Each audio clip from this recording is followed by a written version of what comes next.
নমস্কার।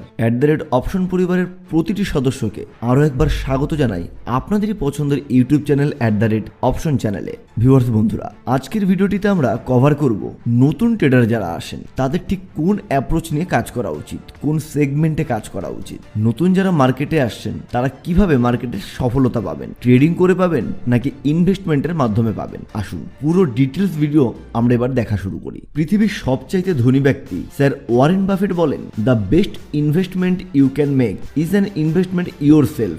The more you learn the more you earn. আর এটা তিনি শুধু মুখে বলেন না, কাজেও করে দেখান। তিনি যুবক অবস্থায় 600 থেকে 1000 পেজ প্রতিদিন পড়তেন শুধুমাত্র শেখার জন্য। আর এখনও এত বেশি বয়স হওয়া সত্ত্বেও তিনি প্রতিদিন প্রায় 500 পেজ পড়েন। এক কথায় ওয়ারেন বাফেটের কথা হলো, যত বেশি শিখবেন তত বেশি আর্নিং করতে পারবেন। তাহলে ভাবুন, পৃথিবীর সবচেয়ে স্মার্ট এবং সবচেয়ে বড় ইনভেস্টর যদি এই কথা বলেন যে ওনাকে প্রতিদিন 5 থেকে 600 পেজ পড়তে হয় মার্কেটকে আরো ভালো জানার জন্য, আরো বেশি মার্কেট নিয়ে আপডেটেড থাকার জন্য, তাহলে আমাকে আপনাকে কতটা পড়তে হবে, কতটা শিখতে হবে। কেননা এমন কোনো ফিল্ড নেই দুনিয়াতে যেখানে আপনি না শিখে, যেখানে আপনি বিনা পরিশ্রমে হাজার হাজার টাকা উপার্জন করতে পারবেন। আর ওয়ারেন বাফেটের এই কথাটি সবসময়ই মনে রাখবেন, যত বেশি শিখবেন তত বেশি টাকা আপনি কামাবেন। এবার আসি আসল টপিকে। স্টক মার্কেটে যারা নতুন তাদের এখন কি করণীয়? ইনভেস্টমেন্ট করা উচিত নাকি ট্রেডিং করাটাই তাদের জন্য বেস্ট হবে?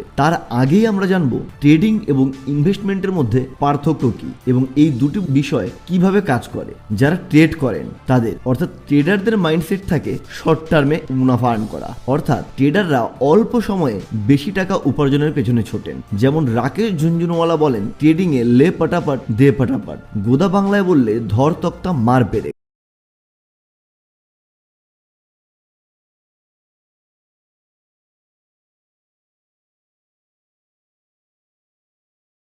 যেমনই মার্কেট উপরে যেতে শুরু করলো অমনি এন্ট্রি, আর যেমনই একটু প্রফিট হয়ে গেল অমনি আপনি এক্সিট করে নিন। অর্থাৎ ট্রেডাররা অল্প সময়ে মার্কেটে প্রাইস ওঠানামার উপর ভিত্তি করে টাকা কামায়, আর যেখানে ইনভেস্টরদের লং টার্মের অ্যাপ্রোচ থাকে, অর্থাৎ বেশি আর্নিং করার জন্য ইনভেস্ট করে প্রফিটের অপেক্ষা করে বসে থাকেন দীর্ঘ সময়। যেখানে ইনভেস্টররা ভালো ভালো কোম্পানিকে খুঁজতে থাকেন যে কোম্পানিগুলো দারুণ মুনাফা দিচ্ছে এবং সেই কোম্পানিগুলো নিজেরাও অনেক প্রফিট কামাচ্ছে এবং নিজেদের ব্যবসাকে দিনের পর দিন এক্সপেন্ড করে যাচ্ছে, অর্থাৎ বাড়িয়ে যাচ্ছে। সেই সমস্ত কোম্পানিতে ইনভেস্টররা ইনভেস্ট করে থাকেন। ইনভেস্টরদের একটি সিম্পল রুলস থাকে, কোনো কোম্পানি যদি ভালো হয় আর প্রফিট করতে পারে তাহলে এক সময় তার শেয়ারের প্রাইসও হু হু করে বাড়বে। আর ইনভেস্টররা কিন্তু সবসময় কয়েক বছর ইনভেস্ট করে রাখবে সেই মাইন্ডসেট নিয়ে তাদের ক্যাপিটাল, তাদের টাকা ইনভেস্ট করে থাকে। ইন্ডিয়াতে যেমন রাকেশ ঝুনঝুনওয়ালা, রাধাকৃষ্ণ দামানি, রামদেব আগরওয়াল, রমেশ ধামানি, বিজয় কেডিয়া, এই সমস্ত লোকেরা ট্রেডিং এবং ইনভেস্টমেন্ট দুটো পদ্ধতিতেই কোটি কোটি টাকা কামিয়েছেন এবং বর্তমানেও কামিয়ে চলেছেন। এখন যারা নতুন, যারা বিগিনার, 2020 সাল বা তার আশেপাশের সময়ে স্টক মার্কেটে নতুন নেমেছেন, তারা কি করবেন? এটা সম্পূর্ণ ডিপেন্ড করছে আপনার লক্ষ্য অথবা উদ্দেশ্যের উপর, যে আপনি কোন রাস্তাটা আপনার নিজের জন্য বেছে নেবেন। যেখানে ট্রেডিং হয় শর্ট টাইমের মধ্যে আর এতে জলদি টাকা কামানো যায়, কিন্তু সাথে থাকে হাই রিস্ক, এটাকে বলা হয় ট্রেডিং। আর অপরদিকে ইনভেস্টমেন্ট হয় লং পিরিয়ডের জন্য, যেখানে প্রফিট হবে ধীরে ধীরে, কিন্তু এখান থেকেও আপনি বড় মুনাফা করতে পারবেন, অর্থাৎ দারুণভাবে টাকা ছাপতে পারবেন। সাথে রিস্কও আপনার অনেক কম। যারা চাকরি অথবা বিজনেসে প্রচুর ব্যস্ত থাকেন, মার্কেটে প্রতিদিন 2 থেকে 4 ঘন্টা সময় দেওয়া সম্ভব না, তাদের জন্য সবচেয়ে ভালো হলো লং টার্ম ইনভেস্টমেন্ট। আর ইনভেস্টমেন্ট করার জন্য, ইনভেস্টমেন্টকে ভালোভাবে শেখার জন্য আপনার অবশ্যই ফান্ডামেন্টাল অ্যানালিসিসের জ্ঞান থাকা অত্যন্ত জরুরি। যদি আপনি অল্প টাইমে প্রচুর টাকা ইনকাম করতে চান আর রিস্কটাকেও মিনিমাইজ করতে চান, অর্থাৎ একদম রিস্কটাকে কম করে ট্রেডিং এ বড় মুনাফা ইনকাম করতে চান, তাহলে আপনার ফান্ডামেন্টাল অ্যানালিসিস থেকে বেশি প্রয়োজন পড়বে টেকনিক্যাল অ্যানালিসিস শেখার। এবার আসি ট্রেডিং করে একদিনে আপনি কত টাকা কামাতে পারবেন। আপনি কি কখনো ভেবে দেখেছেন যে ট্রেডিং করে একদিনে কত টাকা কামানো সম্ভব? আমেরিকান ট্রেডার জর্জ সোরস একদিনে ট্রেড করে $1 বিলিয়ন কামিয়েছিলেন, অর্থাৎ একদিনে প্রায় আজকের হিসেব করলে 7977 কোটি টাকা কামিয়েছিলেন। আর আমাদের ইন্ডিয়ানদের কথা বললে সর্ব সর্বপ্রথম যার নাম আসে তিনি হলেন রাকেশ ঝুনঝুনওয়ালা, যার বর্তমান নেটওয়ার্থ হলো প্রায় 40,000 কোটি। বর্তমানে একটা নতুন এয়ারলাইন্স আমাদের দেশের আকাশে দেখা যাচ্ছে। এয়ারলাইন্স কোম্পানিটির নাম আকসা, আর এই কোম্পানিটি কিন্তু রাকেশ ঝুনঝুনওয়ালা মহাশয় দাঁড় করিয়েছেন। এটা ওনার স্বপ্নের কোম্পানি।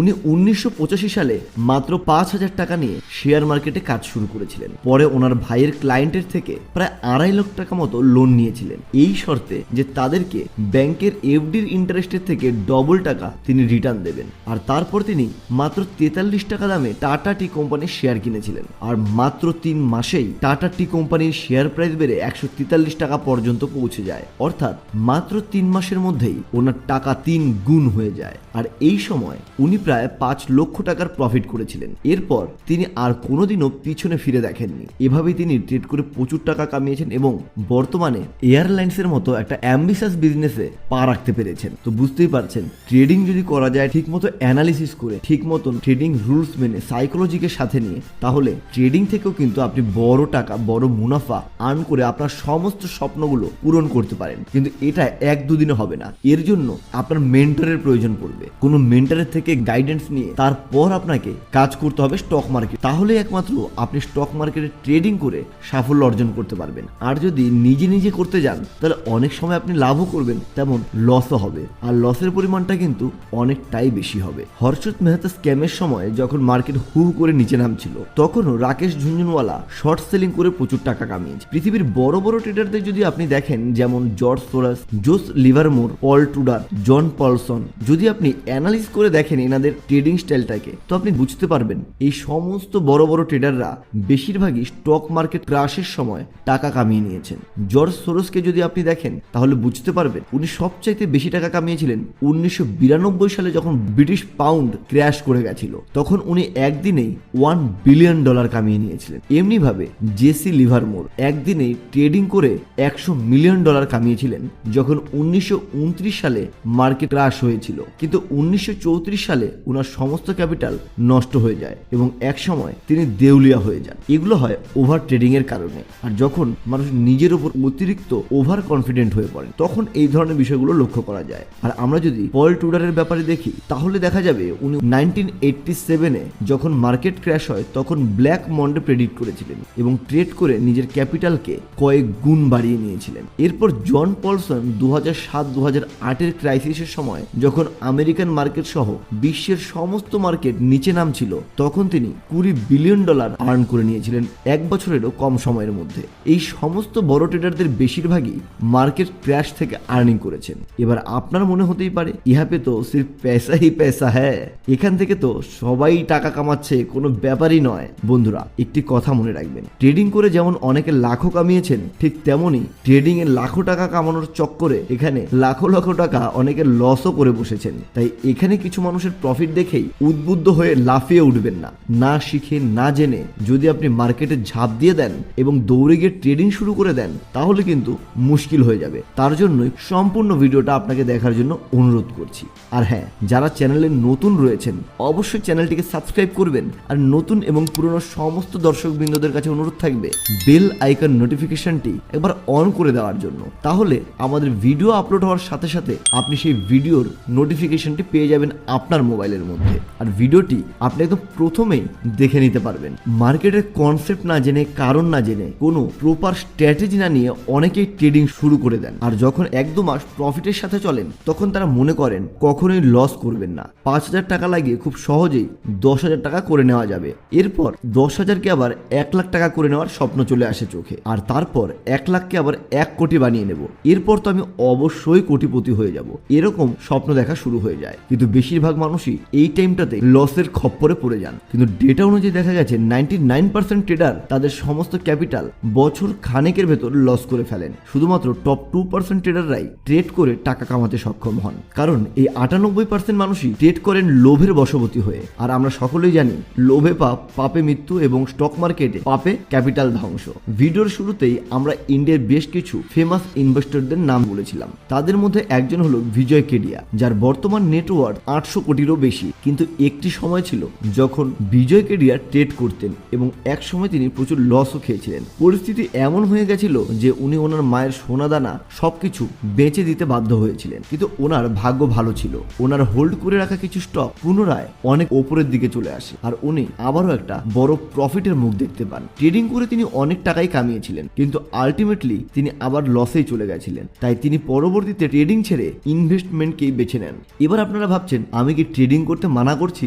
না বন্ধু, আমি আপনাকে ট্রেডিং করতে মানা করছি না। আপনি প্রথমে যাচাই করে দেখবেন কোন স্টাইলটা আপনার জন্য পারফেক্ট হতেই পারে। ধীরে ধীরে আপনি সব কনসেপ্ট জেনে নিয়ে, আপনি টেকনিক্যাল অ্যানালিসিস জেনে নিয়ে ট্রেডিং এ মাহির হয়ে গেলেন, মাস্টার হয়ে গেলেন। এমনও হতে পারে আপনার ট্রেডিং এ তেমন কিছুই সাফল্য আসলো না, কিন্তু আপনি ইনভেস্টমেন্ট করে অভাবনীয় সাফল্য লাভ করলেন। সেলফ অ্যানালিসিস করে নিজে নিজে বোঝার চেষ্টা করতে হবে আপনি কোন সেগমেন্টে ট্রেডিং করলে আপনার পক্ষে সেটা ভালো হবে, সেটা প্রফিটেবল হবে। কিন্তু যারা কিছু না ভেবে শুধুমাত্র লোভের বশবর্তী হয়ে ট্রেডিং করতে চলে আসেন, তারা কিন্তু এই বিষয়গুলো কখনোই ভাবেন না। কিন্তু সত্যি কথা বলতে সেই সমস্ত মানুষরা আন্দাজে ঢিল মারা ছাড়া আর কিছুই করেন না। তাদের না কোনো আছে প্রপার টেকনিক্যাল অ্যানালিসিসের নলেজ, না আছে মার্কেটের কোনো জ্ঞান। আর এরকম মানুষদের কি হয়, ওই যে একটা কথা আছে, বাংলায় প্রবাদ আছে, ঝড়ে বগ মরে ফকিরের কেরামতি পারে, সেরকম ভাবে কিছুদিন প্রফিট হয়, তো মাসের শেষে কিন্তু বড় লসের হাত থেকে তারা কোনোভাবেই নিজেদের ক্যাপিটালকে সুরক্ষিত রাখতে পারেন না। কারণ এই মার্কেট এমন একটা বিষয় যেখানে বড় বড় ট্রেডাররা যদি লক্ষ লক্ষ কোটি কোটি টাকা লস খেয়ে বসে, তাহলে আপনি আমি কোন ক্ষেতের মূল্য যে আমাদের কখনো লস হবে না? এখানে ওয়ারেন বাফেট স্যারের মতো মানুষেরও 10টা ট্রেডের মধ্যে 2টো ট্রেড তাদের এগেনস্টে চলে যায়। বন্ধুরা, যদি লং টার্ম ইনভেস্টরদের কথা বলি, তাহলে সবার প্রথমে আসে স্যার ওয়ারেন বাফেটের নাম, চার্লি মুনগার, বিল অ্যাকম্যান ইত্যাদির নাম। আর যদি ইন্ডিয়ান ইনভেস্টরদের কথা বলি, তাহলে অবশ্যই যে নামগুলো আসবে রাধাকৃষ্ণ দামানি, রাকেশ ঝুনঝুনওয়ালা, রমেশ দামানি প্রভৃতি বড় বড় ট্রেডারদের নাম। এই সমস্ত ব্যক্তিরা লং টার্ম ইনভেস্টমেন্ট থেকে ব্যাপক টাকা কামিয়ে নিয়েছেন। আর যদি লং টার্ম ইনভেস্টরদের মধ্যে ওয়ারেন বাফেটের কথা বলেন, তাহলে দেখা যাবে ওয়ারেন বাফেটের নেটওয়ার্থ হলো বর্তমানে $99 বিলিয়ন বেশি, যার আশেপাশে কোনো ট্রেডারই এখনো পর্যন্ত যেতে পারেনি। আর ভবিষ্যতে কোন ট্রেডার যাবেন সেটা তো উপরওয়ালাই জানেন। আর তিনি প্রথম থেকেই, অর্থাৎ ওনার বয়স যখন 13 বছর বয়স, তখন থেকে উনি লং টার্ম ইনভেস্টমেন্ট করে আসছেন। লং টার্ম ইনভেস্টমেন্টে পাওয়ার অফ কম্পাউন্ডিং এর সাহায্যে আজ তিনি এত টাকার মালিক হয়েছেন। মার্কেটের বেশি ওঠানামাতে ওনার কোনো হেলদোলই নেই, কিন্তু আমাদের ট্রেডারদের কিন্তু তা হয় না। একটি রিপোর্ট অনুযায়ী জানা গেছে ওয়ারেন বাফেটের নেটওয়ার্থের 99%ই ওনার 52তম জন্মবার্ষিকী পার হয়েছে তারপর এসছে। অর্থাৎ ওয়ারেন বাফেট 13 বছর বয়সে যদি টাকা ইনভেস্ট করেন আর 52 বছর বয়সে যদি ওনার 99% সাকসেস আসে, তাহলে ওনার টাইম লেগেছে প্রায় 39 ইয়ার, অর্থাৎ প্রায় 39 বছর এত পরিমাণ টাকা কামাতে চলে গেছে। এটাকে আপনি ইনভেস্টমেন্টের একটি ডিসঅ্যাডভান্টেজও বলতে পারেন, কারণ এখানে টাকা কামাতে অনেকটাই সময় লেগে যেতে পারে, যেটা বেশিরভাগ মানুষই আজকালকার দিনে পছন্দ করেন না। আমরা প্রায় সবাই চাই যে অল্প সময়ের মধ্যে অনেক বেশি টাকা কামিয়ে নেব এবং জলদি কোটিপতি হয়ে যাব। এর ফলে কিন্তু মানুষ ট্রেডিং এর চক্করে ঢুকে যান আর ধীরে ধীরে আমরা অপশনের দুনিয়াতে প্রবেশ করি। এবার আপনাদের মনে প্রশ্ন আসবে, তাহলে আমরা কি করব, ইনভেস্টমেন্ট নাকি ট্রেডিং? গোল গোল কেন ঘুমাচ্ছেন স্যার? পরিষ্কার করে বলুন না।